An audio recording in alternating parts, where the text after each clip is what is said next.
어제 저녁 국대 AI가 공개되었습니다. 그런데 네이버가 충격의 탈락을 했다는 소식이 나타나면서 장중 급락까지도 보여줬는데요. 그런데 어제 저녁 소식 보니까 뭐 패자부활전도 있다고 하더라고요. 이게 흑백 요리사인가 그런 생각이 좀 들긴 했는데, 그런데 여기서 또 반전이 나왔습니다.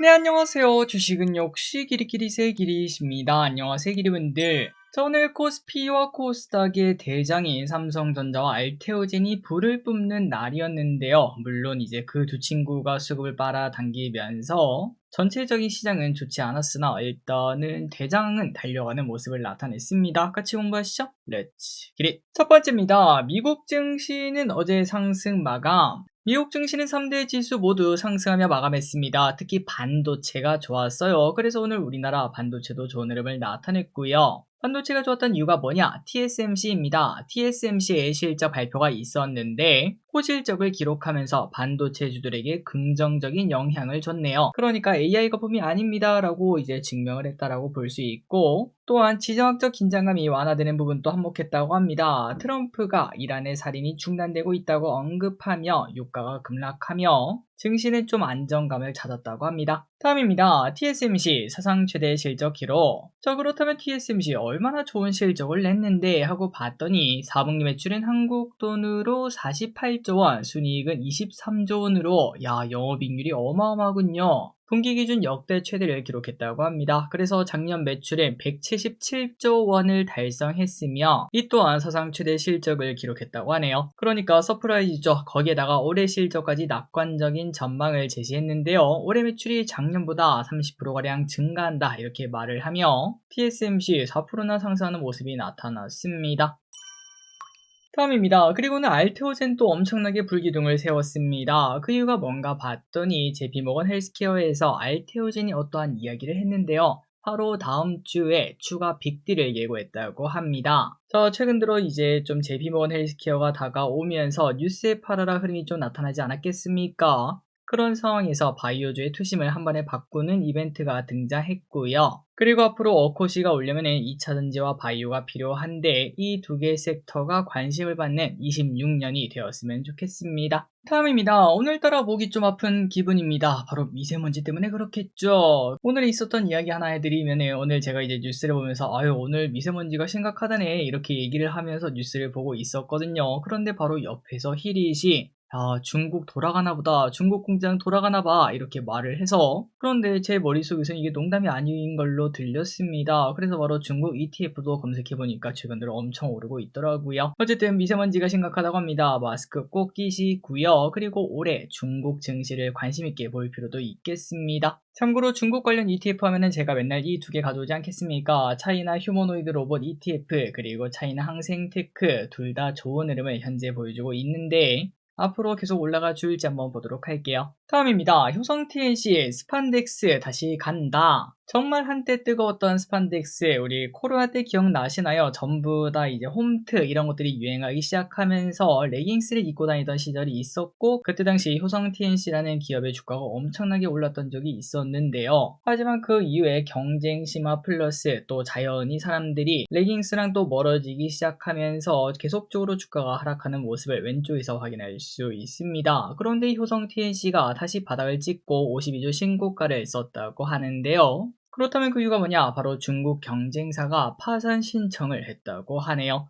주지화하이라는 곳인데요. 중국 생산 능력의 15%를 차지하는 곳이라고 합니다. 이곳이 파산한다고 하니까 당연히 수혜 기대감을 가져볼 수 있겠죠. 자, 다만 그렇다고 효성 DNC가 다시 90만원 이 가격까지 갈 수 있는가?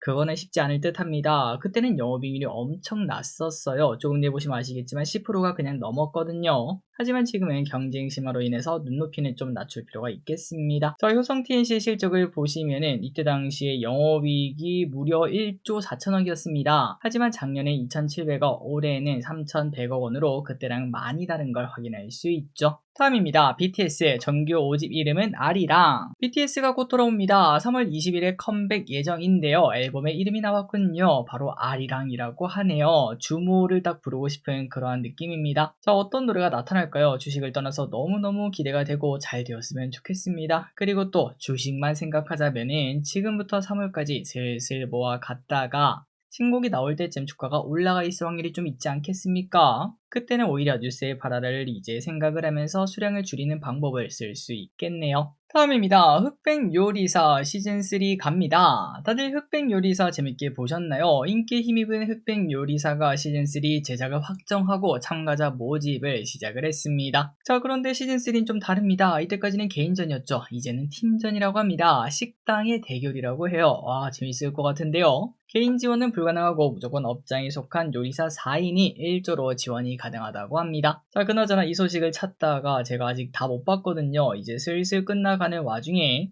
이 소식을 보니까 어떤 사람의 얼굴이 막 떠있고 스포를 당해버렸지 뭡니까? 일단 히릿한테는 비밀로 하고 있긴 한데 근데 뭔가 저도 말해줘야 이게 공평한 거 아닌가 뭐 그런 생각도 좀 드네요. 어쨌든 흑백요리사 시즌3도 뭐 내년쯤 볼 수 있겠네요. 다음입니다. 광천김 IPO 합니다. 우리의 밥상을 책임지는 광천김 올해 안에 코스닥에 입성할 수도 있다고 하는데요. 원래 광천김을 매각을 하려고 했다고 하더라고요. 그런데 IPO로 선회했다고 하고 예상 몸값은 한 3천억 정도가 될 수도 있다고 합니다. 자, 김도 가끔 테마를 타는 섹터죠. 한 1, 2년에 한 번씩 터지는 섹터인데 그때 좀 대장주의 모습을 나타낼 수도 있겠습니다. 다음입니다. 대한항공, 한일령 그리고 AI투자 수혜주. 대한항공이 오늘 좋은 모습을 보여줬습니다. 그 이유는 KB증권의 뷰가 나왔기 때문인데요. 한일령 수혜주이자 AI투자 수혜주라고 합니다. 한일길이 한일령이라는 건 뭔지 알겠어. 근데 AI투자는 뭐야? 대한항공이랑 뭔 상관인데? 저도 그래서 궁금해서 봤거든요. 그런데 AI투자 급증에 따른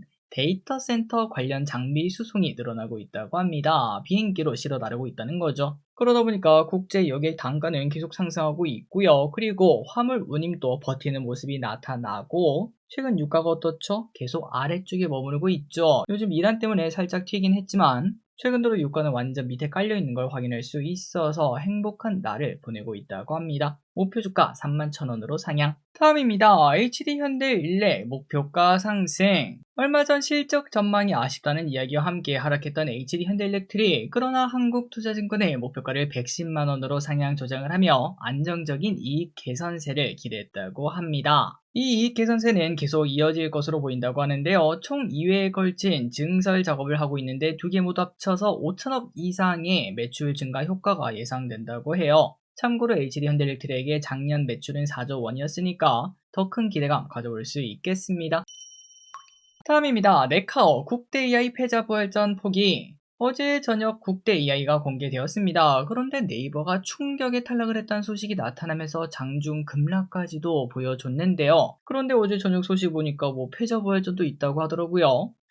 이게 흑백 요리사인가 그런 생각이 좀 들긴 했는데 그런데 여기서 또 반전이 나왔습니다. 네이버와 카카오는 재도전하지 않겠다라고 말을 했습니다. NC도 마찬가지고요. 자, 그래서 저는 이걸 보고 이 국가대표 자리가 그렇게 좋은 게 아닌가 보다, 실익이 크지 않은가 보다 라는 생각을 했습니다. 그러니까 전부 다 포기를 하겠죠. 그래서 오히려 국대 AI에 떨어졌다고 주가가 4, 5% 떨어지는 거, 이건 오히려 매수 기회가 아닌가 이런 생각도 좀 들었습니다. 다음입니다. STO 드디어 국회 통과. 자, 한때 진짜 제가 좋아했던 섹터입니다. 언젠가 제가 이제 제 이야기를 할 일이 있다면은 그때 당시 이야기를 할 것 같긴 한데 조금만 말씀드리면 작년 말에 분명 큰 기회라고 생각하고 STO를 열심히 공부했었거든요. 기억하시는 분들도 계실 겁니다. 그런데 그때 계엄이 터지면서 그 기회가 그냥 한 번에 날아갔던 기억이 있네요. 자, 그런데 어쨌든 시간이 지나니까 결국 진행은 되고 있다고 합니다. STO 법안이 국회 본회의를 통과했고 본격적으로 개화가 될 수 있다고 해요. 자, STO는 먹을 게 많은 곳이라고 봅니다. 지금 시장이 이렇게 뜨거울 때 과거 NFT가 엄청나게 불타올랐던 거 기억나시죠? 그런 것처럼 이 STO도 그런 열풍이 한 번쯤은 불지 않을까 이런 생각이 드는데 이 부분도 지속적으로 체크해 보도록 하겠습니다. 마지막입니다. 자녀 유튜브 쇼츠 차단 기능. 너무너무 잘했습니다. 앞으로는 자녀의 쇼츠피드를 비활성화할 수 있다고 하는데요. 기름들 혹시나 자녀가 요즘 쇼츠를 너무 많이 보는 것 같다, 그렇다면은 조금 조절을 해보시는 것도, 다만 너무 강압적으로 하면 안 되겠죠. 이야기를 통해서 조금 조절을 해보는 것도 괜찮을 것 같습니다. 기름들도 느끼실 겁니다. 요즘 쇼츠를 보다 보면 뇌가 녹아내리는 그런 기분이 들어요. 방금 전에 봤던 게 뭔지도 기억이 안 날 정도로 그냥 시간만 쇽쇽 지나가는 걸 확인할 수 있는데, 혹시나 여러분들도 쇼츠에 좀 중독이 된 것 같다, 그렇다면 오랜만에 책 한 권 들고 카페를 가보시는 것도 괜찮을 것 같습니다. 자, 오늘의 홍보 여기까지 끝났습니다. 항상 일카총에서 진심으로 감사합니다. 빠르면 다음주 코스피 5000도 볼 수 있겠네요. 지금까지 길이셨습니다. 빠이요.